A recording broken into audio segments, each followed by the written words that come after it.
Hello students, today we are going to listen an interesting story that is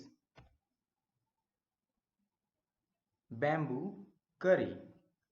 It is from Unit 1 NCERT English Class 5.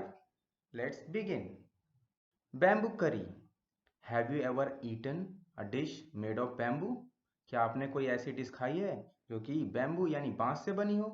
Let's read its picture story and find out which part of bamboo can be cooked and eaten.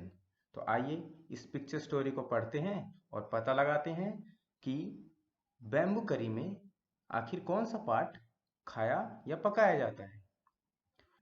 One day, the mother-in-law of a Santhal bridegroom cooked a special dish for him when he visited her. एक दिन mother in law यहाँ पे सास को कहते हैं, असंथल bride groom, but यहाँ पे एक वर्ड आया सैंथल ब्राइड ग्रूम. तो पहले चलते हैं इसका मतलब क्या है सैंथल का. यस, सैंथल और Santhal are tribal people native to India and Bangladesh. Santhals are the largest tribe in the Jharkhand state of India in terms of population and are also found in the states of Assam, Bihar, Odisha and West Bengal. Santhal या सांथल जो हैं एक tribal people होते हैं जो कि India और बांग्लादेश में रहते हैं. ये बहुत बड़े ग्रुप में तो झारखंड स्टेट में पाए जाते हैं.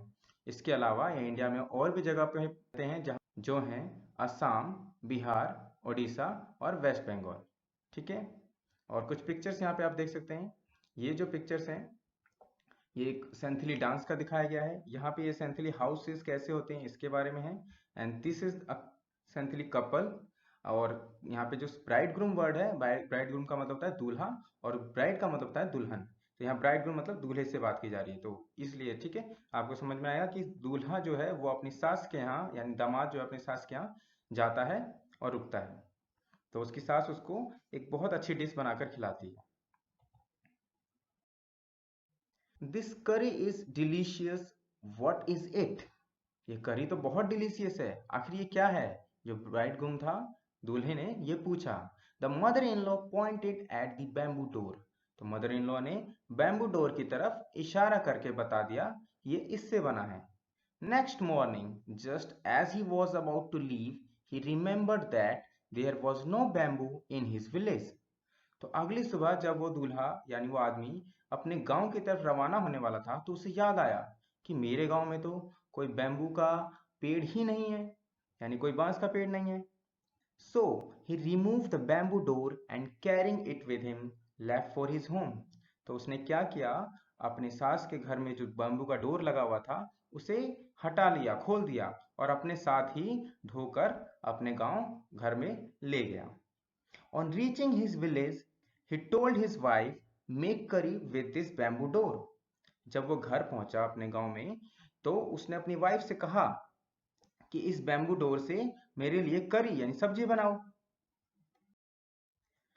She was shocked. How can I make curry out of a bamboo door? तो उसकी पत्नी बिल्कुल हैरान हो जाती है और कहती है मैं कैसे इस बैम्बू डोर से कैसे करी बना सकती हूँ. Come, I'll help you by chopping up the bamboo, he said. तो उस आदमी ने कहा कि इधर आओ, मैं तुम्हारी मदद करता हूँ इसको काटने में ताकि तुम आसानी से करी बना सको. His wife boiled it and boiled it. उसकी पत्नी ने इसे बैम्बू को खूब उबाला, खूब उबाला. Later, when her husband tasted it, he said, "It's too hard to eat. You don't know how to cook." बाद में जब उस आदमी ने, उसके पति ने उसको टेस्ट किया तो उसने बोला यह तो बहुत सख्त है, मैं इसे नहीं खा सकता, तुम्हें बैम्बू करी बनाना नहीं आता. His wife added more water and boiled it and boiled it. तो उसकी पत्नी ने फिर बहुत सारा पानी फिर से डाल दिया और उसे खूब उबाला. Still too hard. I can't eat it. यह अभी भी बहुत सख्त है, मैं इसे नहीं खा सकता.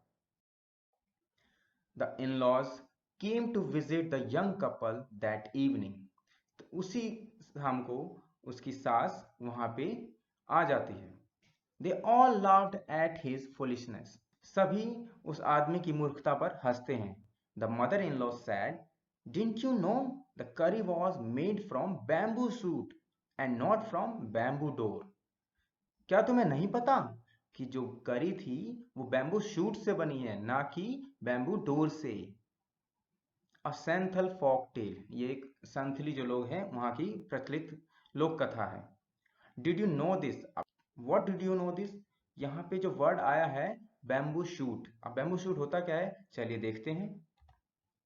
There are 3 pictures, all the 3 pictures are of bamboo shoots. तो बैम्बू शूट्स आप अच्छे से पहचान सकते हैं इस थर्ड पिक्चर में, जिसमें देखिए दिखाया गया है जब बैम्बूज धीरे धीरे पनपते हैं, यानी जब धरती से निकलते हैं तो जो ऊपर का ये हिस्सा है सॉफ्ट होता है बहुत। जो फर्स्ट ये पार्ट होता है बहुत सॉफ्ट होता है, इसी को बैम्बू शूट कहते हैं। ठीक है। और इसी बैम्बू शूट को देखिए, जब हम इसको छील लेते हैं, इसको साफ कर ले तो ये ऐसा दिखने लगता है, और ये जब काटे जाते हैं तो ऐसे भी होते हैं। कुछ डिशेस भी और भी बनाई जाती हैं, बहुत अच्छी अच्छी डिशेस इससे बनाई जाती हैं। Dish is made from bamboo shoots. तो this one is the dish जो हमने अभी कहानी के अंदर बात की और उसके बारे में सुना, बैम्बू करी। और भी कुछ हैं, yes, this is fried bamboo shoot. Next is stir fried bamboo shoot. Another is boiled bamboo shoot, and last is boiled bamboo shoot and noodles. There are so many other bamboo dishes you can search on internet. मुझे पता है आपको भी देख कर मुंह में पानी आ रहा होगा कि एक बैम्बू शूट से कितनी अच्छी अच्छी डिशेस बनाई जा सकती हैं। Now it's exercise time. So let's write. Complete the sentences meaningfully.